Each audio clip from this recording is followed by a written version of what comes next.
खाली नहीं उठते हम कुछ ना कुछ लेकर उठते हैं।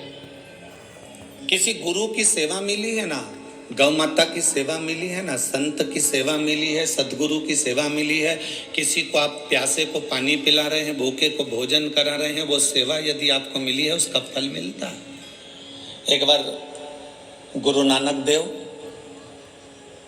अपने शिष्य के साथ में जा रहे थे और उन्होंने जाते जाते एक बहुत अंधेरा सा होने लगा। गुरु नानक देव जी ने कहा, बाले अब मुझे विश्राम करना है, तो कोई स्थान देख ले विश्राम करने का। बाले ने विश्राम करने का स्थान देखा और स्थान देखकर बाले ने कहा, गुरुजी विश्राम करने का स्थान तो है, पर एक टूटा सा झोपड़ा है, टूटा सा मकान है। गुरु नानक देव जी ने कहा, हमें ये मकान भी चलेगा, हमें ये झोपड़ा भी चलेगा, चलो। अब गुरु की दृष्टि में कोई जरूरी है कि महल होगा तो ही श्रेष्ठ होगा, झोपड़ा होगा तो भी श्रेष्ठ।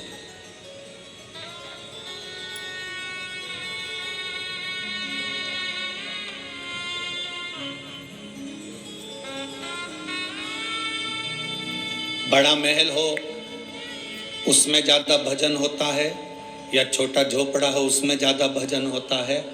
ये झोपड़े और महल से मतलब नहीं होता, उसमें रहने वाले जो जीव हैं, उसमें रहने वाले जो व्यक्ति हैं, उसमें रहने वाले जो परिवार के लोग हैं, उनसे मालूम पड़ता है कि रहने पर भजन कितना हो रहा है, रहने पर कीर्तन कितना हो रहा है।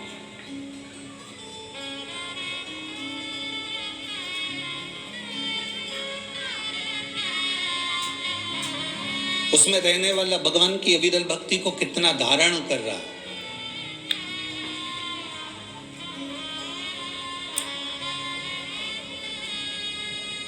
राजा भैया जायसवाल जी, हम एक बात कहना चाहेंगे। हम बहुत सारी कथा करते करते वनी पहुंच गए, पर एक सत्यता का विषय है। हम सुबह सुबह मॉर्निंग वॉक करने के लिए उठते हैं, तो ऐसा कहीं नहीं कि कहीं नहीं उठते, सब जगह उठते हैं। पर हम उठकर पूरी मॉर्निंग वॉक कर लेते हैं, भगवान का भजन कर लेते हैं, कीर्तन कर लेते हैं, मंत्र जाप कर लेते हैं, अपने कमरे में पहुंच जाते हैं, तब तक कोई जजमान या जजमान पत्नी नहीं उठ पाते।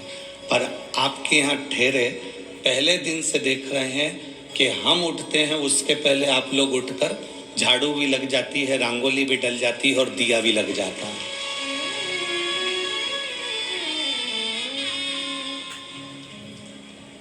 ये प्रभु कृपा।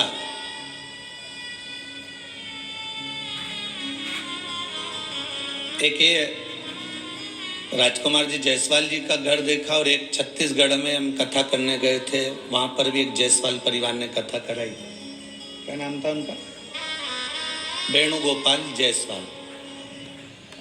वो वेणुगोपाल जायसवाल की धर्म पत्नी स्कूल में टीचर, और वेणुगोपाल कोई कंपनी में काम करता है, हाँ कोई छोटा मोटा वो काम करता, वेणुशंकर जायसवाल। अब उन्हें कथा ले ली। अब कथा ली और कथा लेने के बाद वो 3 बार कुबेरेश्वर धाम पर आया। अब 3 बार में से 2 बार तो हम नहीं मिले, 1 बार हम उसको मिले। हम थे ही नहीं 2 बार में, तो जिस समय हम वहाँ थे उस समय वो मिला। वेणुशंकर जायसवाल, छत्तीसगढ़ कौड़िया है ना, कौड़िया। अब आते से ही बोला, गुरुजी हमने कथा ली है, और कथा लगभग लिए हुए देखो ये शिव का अनुभव है, ये हमारे जीवन के कुछ अनुभव हैं जो आपके बीच में हम कभी कभी कह देते हैं, नहीं तो अपने अनुभव कभी नहीं कहते। हम जितना बन सकता है कथा कहने का प्रयास करते हैं। उसने कहा, गुरुदेव कथा ली है और 4 महीने बचे हैं, और 1.5 साल पहले हमने कथा ली। हमने कहा हो गई तैयारी? कहने लगा, गुरुदेव पत्नी टीचर है और मैं एक जगह पर काम करता हूँ, साधारण सा मेरा परिवार। हमने कहा कथा का क्रम देख रहे हो, इतना बड़ा क्रम होता है, कितना पंडाल की व्यवस्था, मंच की व्यवस्था, साउंड की व्यवस्था, भोजन की व्यवस्था, बैठने की व्यवस्था कितनी होती है वेणुगोपाल जी। तो कहे गुरुजी पहले तो इतना नहीं था, पर अब देखकर तो बहुत थोड़ा सा लग रहा है। हमने कहा क्या चाहते हो? तो कि बस कथा ली है, कथा हो जाए। हमने कहा विश्वास है ना तुमको कि भोलेनाथ कथा करने आएंगे और कथा करवाएंगे और कथा सुनेंगे? कहाँ पूरा है। तो हमने कहा बस बाबा से विनती करो और तैयारी करो।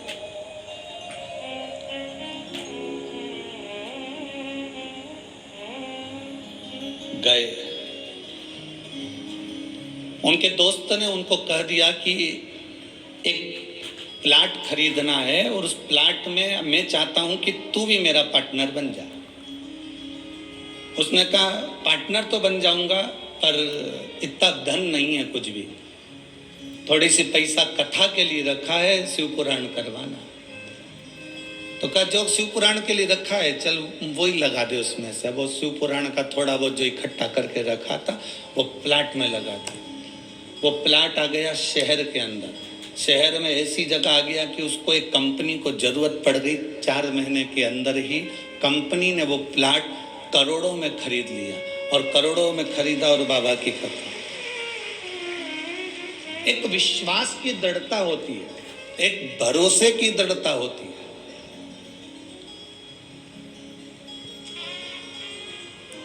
आज किसी से भी पूछा जाए कि वेणुगोपाल जी क्या काम करते हैं, तो लोग कह देते हैं साहब उन्होंने एक शंकर का मंदिर बनवा दिया, उन्होंने एक धर्मशाला का निर्माण प्रारंभ करवा दिया, और प्रॉपर्टी का इतना बड़ा व्यापारी हो गया कि शहर में, छत्तीसगढ़ के उन शहरों में उसका आज तक नाम और वर्चस्व में चल रहा।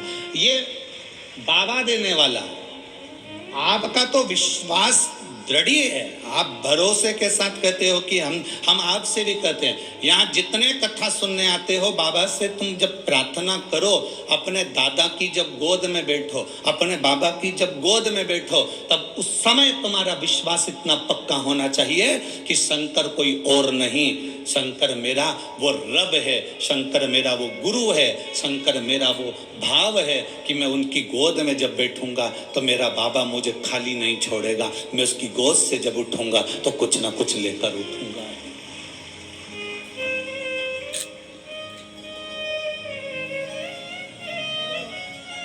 एक महिला यहां पर बैठी है जिसको डॉक्टर ने भी नीचे बैठने का मना कर दिया था। पाँव में तकलीफ थी, घुटने में तकलीफ थी, कमर में तकलीफ थी, गैप था, और डॉक्टर ने कह दिया था कि तुम नीचे कभी नहीं बैठ पाओगे। वो पहले दिन कथा सुनने के लिए आई थी तो साथ में स्टूल लेकर आई थी, और उसने सुना पहले दिन की कथा में कि अगर दिल से बैठकर सुन रहे हो तो जो मांगोगे, ये घुटने का दर्द, ये कमर दर्द, तो तुम हमें लिखकर भेजोगे। आज उसने पत्र भेजा। राधिका जोशी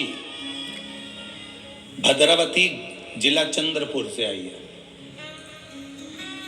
कहीं बैठी हो तो हाथ हिला देना।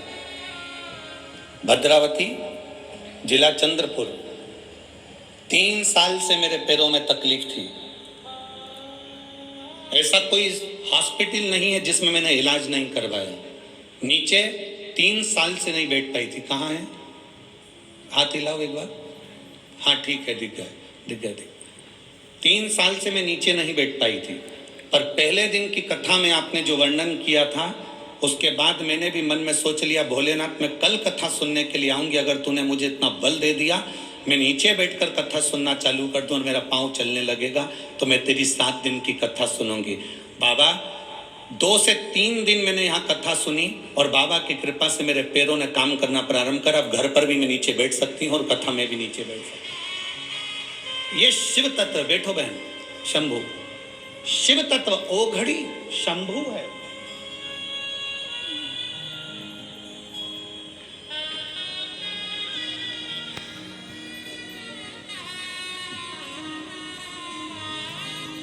आप जब उसकी शरणागति में जाएं तो आपके भीतर अलग एक ऊर्जा होना चाहिए, एक ऊर्जा।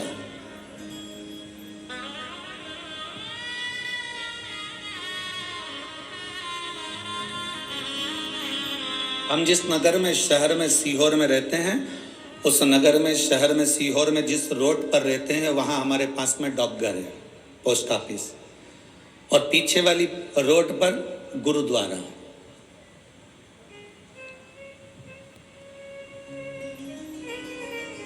अब जब भी कोई गुरुद्वारे का दर्शन करने के लिए या वहां से जो भी प्रसाद लेकर हलवे का निकलता, और हम भी वहां जाते गुरुद्वारा दर्शन करने के लिए, और जब भी कोई, हम जब नहीं पहुंच पाते, कोई निकलता तो हलवे का प्रसाद हमको दे जाता। अब